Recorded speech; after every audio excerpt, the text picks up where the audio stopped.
नमस्कार दोस्तों, good morning. Crescent education classes में आप सभी का स्वागत है। दोस्तों आज की इंपॉर्टेंट न्यूज़ में जानेंगे एलटी शिक्षकों की तैनाती से संकट में आ गए हैं गेस्ट टीचर, क्योंकि एलटी शिक्षकों को अब दोस्तों ज्वाइनिंग मिलने लग गई है। वो अपने विद्यालय में ज्वाइन करने लगे हैं, जहां पर ऑलरेडी अगर गेस्ट टीचर तैनात है तो धीरे धीरे करके उनको कार्यमुक्त किया जा रहा है। अब 1300 से अधिक दोस्तों एलटी टीचरों को ज्वाइनिंग मिलेगी, तो धीरे धीरे करके जहाँ पर भी गेस्ट टीचर होंगे उनको कार्यमुक्त किया जाएगा। इसके अलावा मंत्री आवास जा रहे BEd-TET वाले रोके गए और हंगामा हुआ। मामला है दोस्तों प्राइमरी टीचर्स भर्ती का। अब आपको पता होगा कि NIS DLED विवाद था BEd-TET के संग, तो NIS DLED वालों को फिलहाल सुप्रीम कोर्ट ने भर्ती में शामिल होने से रोक तो लगा दी है, लेकिन शिक्षा विभाग का ये साफ साफ कहना है कि जब तक सुप्रीम कोर्ट से मामला पूरी तरह से क्लियर नहीं होगा, जबकि पूरा डिसीजन नहीं आ जाएगा, तब तक हम भर्ती प्रक्रिया को शुरू नहीं करेंगे। जबकि BEd-TET वाले चाहते हैं कि भर्ती प्रक्रिया को शुरू किया जाए।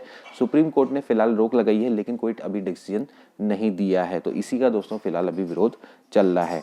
इसके अलावा दोस्तों जो 2500 शिक्षकों का प्रमोशन का मामला है वो सुलझाने को बैठक होगी 28 को। देखिए दोस्तों ये बहुत इंपॉर्टेंट मामला है, क्योंकि इसका नई एलटी भर्ती से तार जुड़े हुए हैं। 2200 से अधिक दोस्तों एलटी का प्रमोशन होना है प्रवक्ता में। इसके अलावा अन्य शिक्षक भी हैं, उनका प्रमोशन होना है, और ये दोस्तों मामला पिछले 2 साल से लटका हुआ है। तो इसको सुलझाने के लिए 28 को दोस्तों इंपॉर्टेंट बैठक होने वाली है। इसके अलावा दोस्तों UKSSC सोमवार को जारी कर सकता है कैलेंडर। तो क्या है पूरा मामला जानेंगे।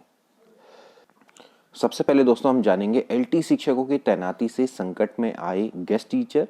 तो नवचयनित एलटी शिक्षकों की तैनाती प्रक्रिया शुरू होते ही अतिथि शिक्षकों पर संकट मंडरा गया है। स्कूलों में स्थायी शिक्षकों की नियुक्ति के साथ ही वहां पहले से तैनात अतिथि शिक्षकों का कार्यमुक्त करना शुरू कर दिया गया है। नौकरी जाने से आशंकित अतिथि शिक्षकों ने सरकार से जल्द ठोस नीति बनाने की मांग की है। प्रदेश के सरकारी स्कूलों में 1300 से ज्यादा एलटी शिक्षकों की तैनाती की प्रक्रिया शुरू हो चुकी है। माध्यमिक अतिथि शिक्षक संघ के प्रदेश अध्यक्ष अभिषेक भट्ट ने कहा है कि बीते रोज पिथौरागढ़ के एक स्कूल से एक महिला अतिथि शिक्षक को हटा दिया गया है। सरकार के उदासीन रवैये की वजह से 4400 से ज्यादा अतिथि शिक्षक असुरक्षित महसूस कर रहे हैं। यदि सरकार ने 15 मार्च तक ठोस नीति नहीं बनाई तो फिर आंदोलन शुरू करेंगे। तो यहाँ पर आप देख लीजिए, अतिथि शिक्षकों को लेकर सरकार गंभीर है। बंशीधर तिवारी DG शिक्षा कह रहे हैं, और स्थायी शिक्षक की नियुक्ति पर हटने वाले अतिथि शिक्षकों को निकटवर्ती या रिक्त पद वाले दूसरे स्कूल में समायोजन किया जाएगा। इसके निर्देश सभी अधिकारियों को दिए जा चुके हैं। तो फिलहाल तो दोस्तों अभी इनका समायोजन हो रहा है। इसके बाद दोस्तों दूसरी इंपॉर्टेंट न्यूज है, शिक्षा मंत्री की LT और हेडमास्टर प्रमोशन विवाद पर शिक्षक संगठनों के संग बैठक होगी 28 को। तो यहाँ पर दोस्तों इन्होंने साफ साफ लिखा है कि भैया अगर शिक्षक कोर्ट केस अगर अपना वापस ले ले तो 1 हफ्ते में सारे प्रमोशन कर देंगे। धन सिंह रावत का ये कहना है, ठीक है ना। तो तदर्थ और विनियमित और सीधी भर्ती शिक्षक के सीनियरिटी विवाद में पिस रहे 2500 से ज्यादा शिक्षकों को राहत मिल सकती है। शिक्षा मंत्री डॉक्टर धन सिंह रावत ने प्रमोशन विवाद का हल निकालने के लिए 28 फरवरी को शिक्षक संगठनों के बीच में बैठक बुलाई है, ठीक है ना। इसमें 2 सीनियरिटी दोस्तों विवाद चल रहा है काफी समय से, तदर्थ शिक्षकों के बीच में, और इसके अलावा जो डायरेक्ट रिक्रूटमेंट से आते हैं। तदर्थ शिक्षक का मतलब यह है कि जो पहले आपके कॉन्ट्रेक्चुअल बेस में आते हैं और बाद में परमानेंट हो जाते हैं, ठीक है। और एक होते हैं जो कि डायरेक्ट रिक्रूटमेंट से आते हैं। तो उनके बीच में दोस्तों सीनियरिटी विवाद फिलहाल चल रहा है, ठीक है। तो शिक्षक मंत्री ने कहा है कि सीनियरिटी विवाद में कोई भी कोर्ट में विचाराधीन होने की वजह से सरकार निर्णय लेने की स्थिति में नहीं है, क्योंकि फिलहाल ये विवाद कोर्ट में जा चुका है। और यदि सभी शिक्षक अपने केस वापस ले लेते हैं तो 1 हफ्ते के भीतर सभी प्रमोशन कर दिए जाएंगे। और तदर्थ विनियमित शिक्षकों को वर्ष 1995 के GO के अनुसार नियुक्ति तारीख से सीनियरिटी न देने के आदेश को लोक सेवा अभिकरण निरस्त कर चुका है। और पिछले साल 21 अप्रैल 2022 को अभिकरण ने फैसला देते हुए सरकार को 3 महीने के भीतर इस विवाद का निस्तारण करने के आदेश दिए। सरकार के स्तर पर 3 महीने फैसला नहीं कर पाई। इस बीच सीधी भर्ती शिक्षकों ने हाईकोर्ट में केस दायर कर दिया और विभाग भी इस विषय में कोर्ट गया है। इस वजह से 2200 से ज्यादा LT शिक्षक, करीब 300 LT व प्रवक्ता के हेडमास्टर पद पर प्रमोशन लटके हुए हैं। तो आप दोस्तों देख सकते हैं कि कितना बड़ा ये मामला है, ठीक है। तो शिक्षा मंत्री ने कहा है कि विभाग में हर कैडर में प्रमोशन किए जा चुके हैं, केवल LT शिक्षकों का प्रवक्ता कैडर में प्रमोशन का विषय लटका है।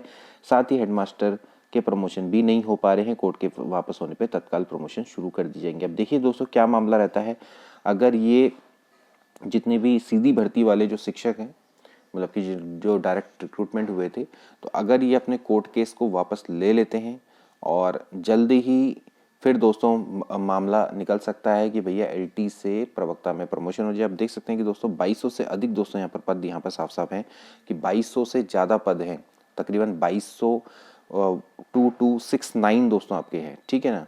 इतने दोस्तों जो LT है इनका प्रवक्ता में प्रमोशन होना है। तो अब अगर इनका प्रवक्ता में प्रमोशन हो जाता है तो इतने पद दोस्तों LT के रिक्त हो जाएंगे। और आप देख सकते हैं कि अगर आप इसका 50% भी निकालें, 50% भी सीधी भर्ती में डाल दें, तो भी दोस्तों आपको एक 1100 पदों पर LT भर्ती दिख सकती है। इसके अलावा दोस्तों अगर अन्य रिटायरमेंट और ये अन्य की भी हम बात करेंगे तो फिर वहाँ पर मिला जुला के दोस्तों मामला अच्छा हो सकता है। तो यहाँ पर दोस्तों ये चीज़ होना सभी के लिए हित में है, जो नई भर्ती है उनके हित में भी है, और इसके अलावा जो व्यक्ति 2 साल से प्रमोशन का इंतजार कर रहा है उसके भी हित में है। तो ये मामला जल्द से जल्द सुलझना अति आवश्यक हो जाता है। इसके अलावा दोस्तों अगला मामला है मंत्री आवास जा रहे BED वाले रोके गए हंगामा। दोस्तों मैंने आपको पहले ही बताया था कि सहायक अध्यापक भर्ती की दोबारा काउंसलिंग शुरू करने की मांग कर रहे हैं BED प्रशिक्षित महासंघ। इससे ये जितने भी जुड़े हुए लोग हैं ये सारे के सारे गए थे यमुना कॉलोनी, लेकिन पुलिस ने गेट पर ही रोक दिया। काफ़ी समय से दोस्तों ये लोग धरना कर रहे हैं। इनकी एक ही मांग है कि भैया जल्दी से प्राइमरी टीचर्स रिक्रूटमेंट को स्टार्ट किया जाए, BED वालों को जल्दी ही ज्वाइनिंग दी जाए। लेकिन सरकार का ये कहना है कि अभी तक सुप्रीम कोर्ट से फाइनल डिसीजन नहीं आया है। अगर सुप्रीम कोर्ट से मान लेते हैं डिसीजन NIS वालों के पक्ष में आ गया और हमने BED वालों को नियुक्ति दे दी, तो उन जो BED वाले को नियुक्ति दी है उसको फिर से जॉब से निकालना पड़ेगा। तो ये दोस्तों एक तरह से मतलब सही नहीं होगा एक कैंडिडेट्स के संग कि पहले उसको जॉब दो फिर उसके बाद उसको निकालो। तो ऐसी स्थिति से सरकार बचना चाहती है। वो क्लियरली ये जानना चाहती है कि किसको हम इस रिक्रूटमेंट में शामिल करें, NIS DLED वालों को शामिल करें या फिर BED के। क्योंकि BED वाले कह रहे हैं कि रोक लगा दी है सुप्रीम कोर्ट ने, लेकिन रोक लगा दी है तो उस बेसिस पे हमें नियुक्ति दे दो। सरकार कह रही है कि भैया अभी फिलहाल रोक लगाई है, कोई फाइनल डिसीजन नहीं आया है कि भैया आप BED वालों को शामिल करो। तो फिलहाल दोस्तों ये मामला चल रहा है। इसी के लिए दोस्तों अभी फिलहाल ये धरना प्रदर्शन ये सब कर रहे हैं, ठीक है। तो यहाँ पर आप देख सकते हैं कि प्रदेश अध्यक्ष ने कहा कि शिक्षा विभाग ने 2018, 2020, 2021 में सहायक अध्यापक प्राथमिक के 3099 पदों पर विज्ञप्ति जारी की थी, मगर 4 वर्षों से अधिक समय बीतने के बावजूद भी अभी तक मात्र 1700 पदों पर ही नियुक्ति प्रक्रिया शुरू हो पाई है या पूरी हो पाई है। शेष 1000 पदों पर नियुक्ति प्रक्रिया बिना किसी ठोस कारण के रोकी गई है। इससे अपनी नियुक्ति का इंतजार कर रहे BED प्रशिक्षकों में भारी रोष है, ठीक है। अब इसका दोस्तों मैंने आपको कारण बता ही दिया कि क्यों रोकी गई है। और ये भी दोस्तों एक इम्पॉर्टेंट विवाद है जिसको कि जल्दी ही पूरा होना आवश्यक है। सुप्रीम कोर्ट से जल्दी अगर दोस्तों डिसीजन आता है तो इसके बाद दोस्तों जो नेक्स्ट प्राइमरी टीचर्स भर्ती है उसके भी कहीं ना कहीं रास्ते खुलेंगे, क्योंकि वो भी दोस्तों काफ़ी समय से लंबित है। नई प्राइमरी टीचर्स भर्ती भी दोस्तों तभी आएगी जब ये वाली भर्ती प्रक्रिया शुरू होगी, क्योंकि उत्तराखंड में फिलहाल तो जो टीचर्स भर्ती है उसमें तो कहीं ना कहीं उसमें कोई ना कोई चीज़ लगी हुई है जो कि रोक रही है उसको। चाहे आप कोई भी भर्ती की बात करें, चाहे LT भर्ती की बात करें या फिर आप प्राइमरी टीचर्स भर्ती की बात करें।